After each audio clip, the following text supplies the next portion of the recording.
Todo mundo fala que você precisa de um portfólio para poder entrar na área de dados como estagiário ou junior planning, etc. Mas eu não acho que é bem assim. Eu fui aprovado em pelo menos 5 vagas em dados e nenhuma delas me pediram para apresentar o meu portfólio. E se você quer saber como, fica até o final desse vídeo que eu vou te dar todo o passo a passo aí dos bastidores, como eu me preparei para ser aprovado para essas vagas e também algumas dicas bônus aí que eu tive a percepção delas. Então fica até o final, já se inscreve aqui no canal, curte esse vídeo e comenta a sua experiência ou a fase que você tá. E se você ainda não me conhece, eu sou o Lucas do canal Lucas Data Lab e aqui eu compartilho minhas experiências e dados e de alguma forma eu tento conseguir te ajudar ali como se comportar nas entrevistas ou onde procurar as vagas e mais algumas dicas e dados aí técnicas que eu vou trazer mais para o canal no futuro. Bom, no começo, quando eu estava aplicando ali para as vagas, vou dar um contexto bem rápido aqui para vocês, eu tava com uma falta de confiança, porque todo mundo tava falando de portfólio, então você entrava no LinkedIn, tinha o pessoal ensinando como criar o portfólio, você entrava em alguns perfis também, todo mundo tinha aquele link que ia direto pro portfólio. Eu falei, se eu pegar uma entrevista e me pedirem para apresentar um portfólio, eu não vou ter, então vai ficar aquele clima chato, né? Vai pesar o clima, eu vou ficar menos confiante ainda. Então, eu achei que no início isso seria um impeditivo, mas conforme eu fui fazendo as entrevistas, eu vi que não era verdade. E eu percebi que tinha algumas coisas que eu precisava realmente focar para poder passar nas entrevistas ou ir melhor em algumas entrevistas, e eu separei mais ou menos em 3 coisas que eu vou te falar agora. A primeira delas foi reorganizar todo o meu LinkedIn. Então, eu cheguei a mexer mais ou menos umas 3, 4 vezes nele, mudei a parte do título que fica perto do seu nome ali, então aquilo é muito importante, você colocar a área que você busca. Então, se você for estagiário, que você está buscando vagas na área de analista de dados, por exemplo, e se você já é júnior, já tem algum conhecimento, você coloca lá as ferramentas principais que as maioria das vagas estão publicando. Então, Power BI, Looker Studio, um Excel e etc. O sobre também, então, a parte que fica mais embaixo. Essa parte eu confesso que eu achava que eles olhavam bastante os recrutadores, mas eles não dão tão importância a isso. Eles dão mais importância na descrição das vagas que você já atuou. Então, no caso, se você já tem experiência ou se você já trabalhou em outra área, que você teve experiência com Excel ou algum dashboard, coloque lá e detalhe muito bem o que você fez com essas ferramentas, como foi a usabilidade e etc. Eles olham bastante a descrição da vaga, porque eles perguntam sobre isso na hora da entrevista. Tente usar nomenclaturas parecidas, porque os recrutadores filtram isso. Então, eles conseguem pegar algumas palavras-chave do seu perfil como um todo, aplicar ali, chamar você, né, no LinkedIn para poder marcar uma entrevista. Essa foi uma dica de uma recrutadora que postou ali no LinkedIn dela, né? Então eu cheguei a visualizar que eles filtram bastante por isso, tá? Por isso que eu fiz essa reformulação, peguei exatamente esses pontos, adaptei ali no meu LinkedIn e deu super certo. Então eu comecei a ver os resultados, tinha mais visitas, né? Então um indicador bom é as visitas dentro do seu LinkedIn. Conforme você vai mudando, você mede ali se as pessoas estão entrando, acessando o seu perfil ou não. Isso quer dizer que realmente ela está caindo naqueles buscadores. Então, quando aparece lá, você apareceu em tantas pesquisas ou alguém entrou no seu perfil, isso são 2 bons indicadores para você medir se realmente as alterações que você está fazendo estão funcionando. E segundo ponto, esse é totalmente bastidor, então é o que ninguém vê. Então, muita gente pode dizer que por eu ter trabalhado na área, já conheci algumas coisas, foi fácil de achar outra vaga. Tanto é que eu me recoloquei assim em 2 meses praticamente, que eu comecei a procurar firme mesmo. Determinei uma meta de enviar pelo menos 10 currículos por dia e acabei enviando mais também. Então, toda vaga que aparecia de segunda a segunda eu estava enviando. Então, posts que tinha o e-mail ali do recrutador, eu estava enviando também, comentava no post, interagia. Então é muito importante você fazer isso, principalmente interagir ali no comentário. Por quê? Vamos supor que 200 pessoas enviaram para aquele e-mail, mas o recrutador, dependendo do recrutador, ele não vai olhar todos os e-mails. Então, se alguém comentou alguma coisa ali, eu falo, esse cara comentou, aí ele vai entrar no seu perfil ali, beleza, parece que ele tem a ver com a vaga, então eu vou chamar ele. Isso, não estou falando que é regra, mas isso pode ajudar bastante, tá? Então, tudo que você tem de recurso ao seu alcance, né? Então, os seus recursos, você usa eles para poder conseguir, pelo menos, marcar uma entrevista com um recrutador, beleza? E o terceiro ponto é me preparar para as perguntas das entrevistas. A maioria das perguntas ali que eu consegui juntar um padrão aqui era sobre quais projetos bem-sucedidos eu participei, quais que não foram bem-sucedidos, o que eu faria diferente, como que eu usava as ferramentas ali, por exemplo, de dashboards, o que eu definia como métricas e KPIs numa área de vendas, numa área de marketing. Então, dependendo da vaga que você estiver aplicando ali, do modelo de negócio e também do produto em si e da área, então se for marketing, vendas, ou na área de produto, ou mais na área de operações, você tem que saber, isso você tem que saber, mesmo você sendo estagiário ou júnior ou pleno provavelmente já vai saber, mas as métricas da área que você quer trabalhar. Então você consegue pesquisar isso na internet e saber só o que é o que. Então vamos supor, marketing, o que é um CAC, o que é um LTV, o que é um CPL,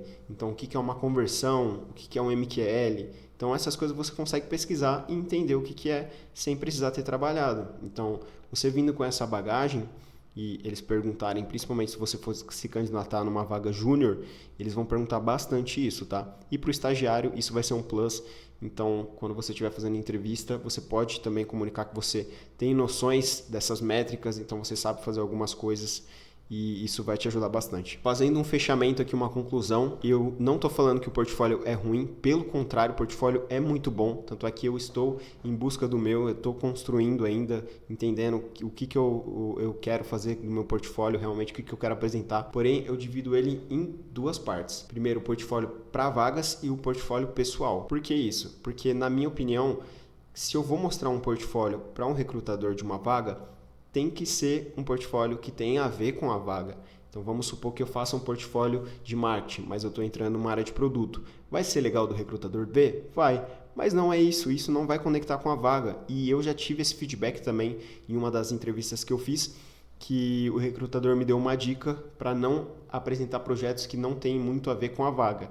E ele falou exatamente isso. Muito legal, isso que você falou. No caso, eu falei, os projetos que eu participei, porque eu não tenho nada documentado, mas ele agradeceu ter compartilhado, porém, ele me deu uma dica que trazer algum projeto que tenha a ver com a vaga em si, para você conectar mais coisas. Então do lado deles, eles conseguem fazer mais perguntas e aprofundar para ver se realmente você sabe ali do que você está falando. Então isso é um ponto muito importante. Falando das duas separações que eu fiz do portfólio, então o que é portfólio pessoal?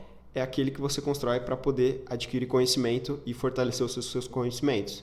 Por exemplo, eu estou aprendendo Docker e uma parte de engenharia de dados, então eu vou fazer um portfólio pessoal, um mini projeto para poder aplicar tudo que eu aprendi sobre Docker e ETL e colocar para rodar. Então vai ser o meio que a cereja do bolo para fixar o meu conhecimento. Eu não vou apresentar isso para o recrutador.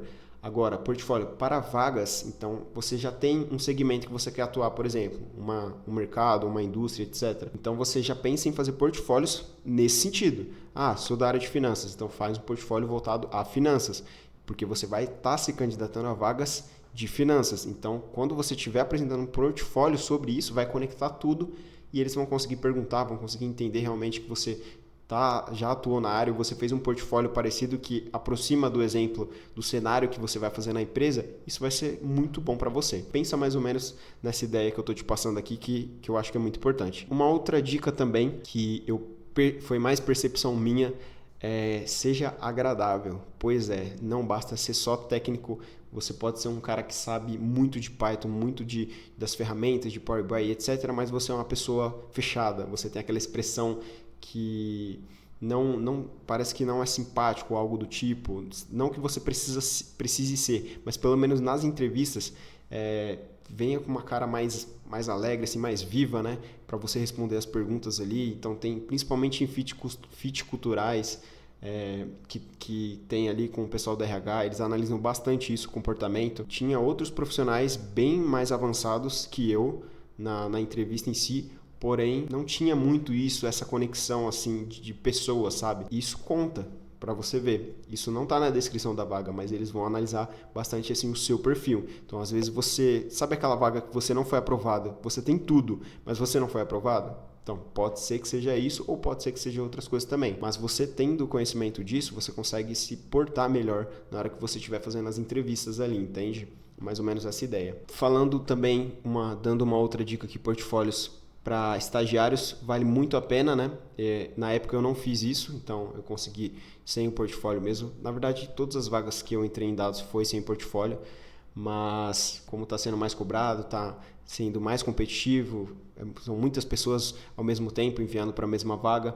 Então, o portfólio você acaba se destacando, principalmente estagiário. Então, por exemplo, eu tenho 200 pessoas que se candidataram naquela vaga e 20 têm portfólio, tem grandes chances de o recrutador olhar aqueles que têm portfólio, e principalmente se for um portfólio bom ou mediano, etc. Então você está entrando como estagiário, mas só de você ter um portfólio ali já é um plus, e eles podem dar prioridade para essas pessoas para poder analisar. Então aquelas vagas que tem URL para você colocar GitHub, etc. Se você tem, você coloca, tá? Que isso é considerado um plus. Mas para júnior e pleno, assim, eu cheguei a fazer entrevistas de pleno também, é mais falar mesmo a sua experiência. Então eles não pedem muito a questão do portfólio.